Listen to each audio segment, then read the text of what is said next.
नमस्कार, मैं वंश शर्मा। तो हरियाणा इलेक्शन का हाल कुछ इस प्रकार चल रहा है। फिलहाल कांग्रेस अभी पीछे चल रही है, बीजेपी काफ़ी आगे पहुंच चुकी है। अभी कुछ देर पहले मैंने आपको एक वीडियो के थ्रू बताया था कि बीजेपी की इस समय 49 सीटें हैं और कांग्रेस की इस समय 35 सीटें हैं। पर लेकिन अब तो बीजेपी और आगे पहुंच चुकी। कांग्रेस की एक सीट घट करके 34 हो चुकी है, बीजेपी की एक सीट बढ़ करके 51 हो चुकी है। बाकी बीएसपी वगैरह तो एक सीट पर ही है, एक या दो सीट पर है सारी सीटें। कभी एक पे हो रही है, कभी दो पे हो रही है, तो इनका इस प्रकार चल रहा है। पर लेकिन बीजेपी 51 सीटों पे पहुंच गई और कांग्रेस 34 सीटों पर पहुंच गई। अब चुनाव आयोग के आंकड़े कुछ इस प्रकार इस समय चल रहे हैं, हालांकि अभी कुछ देर और चलेंगे आंकड़े, उसके बाद फाइनल रिजल्ट आ जाएगा।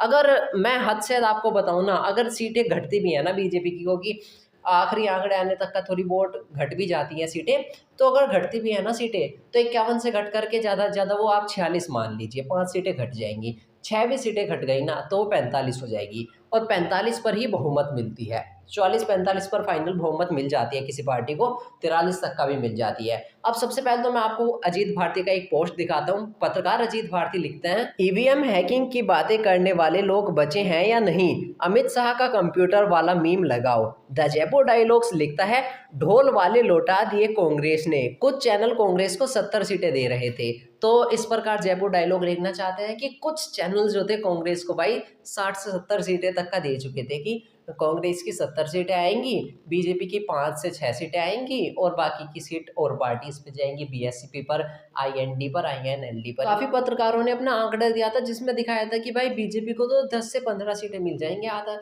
ज्यादा से ज्यादा भाई 25 सीटें तक का पहुंच जाएंगी, वो भी उनकी उम्मीद है। देखिए, अब एक तरीके से अब आप न्यूज़ चैनल को भी नहीं दोष दे सकते वे लोग जो कि कहते हैं कि न्यूज़ चैनल गोदी मीडिया है। क्योंकि अगर देखिए लोकसभा चुनाव की बात करूँ ना मैं, तो लोकसभा चुनाव में बीजेपी को न्यूज़ चैनल के एग्जिट पोल ने लगभग 400 सीटें तक का दिखाया था, पर हकीकत क्या थी, लगभग 240 के आसपास सीटें आई थी, 244 के आसपास। तो उस समय भी न्यूज़ चैनल्स के एग्जिट पोल गलत गए थे।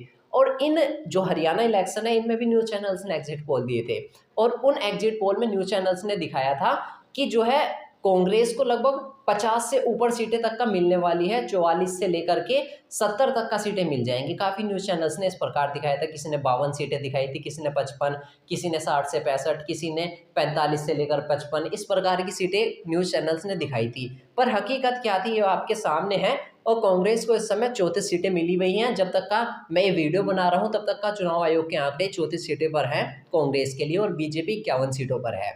हालांकि मैं फिर बताता हूँ, अगर इसमें उलटफेर भी होता है, मतलब अगर चुनाव आयोग के आंकड़े परिवर्तन में भी आते हैं ना, तो ज़्यादा से ज़्यादा 5 से 6 सीटें घटेंगी, उससे ज़्यादा मुश्किल ही घट सकती है, बहुत कम उम्मीद है। यानी कि बीजेपी की जीत लगभग लगभग तय है। जब तक आप ये वीडियो देख रहे हो ना, तब तक का हो सकता है कि बीजेपी जीत चुकी होगी और आपको इस वक्त के आंकड़े मैंने सारे समझा दिए हैं। इस बारे में आप क्या कहना चाहेंगे? जिस प्रकार पत्रकार अजीत भारती लिखते हैं, अपनी राय हमारे साथ कमेंट के माध्यम से शेयर करें और वीडियो को लाइक करके चैनल को भी सब्सक्राइब जरूर कर दीजिए।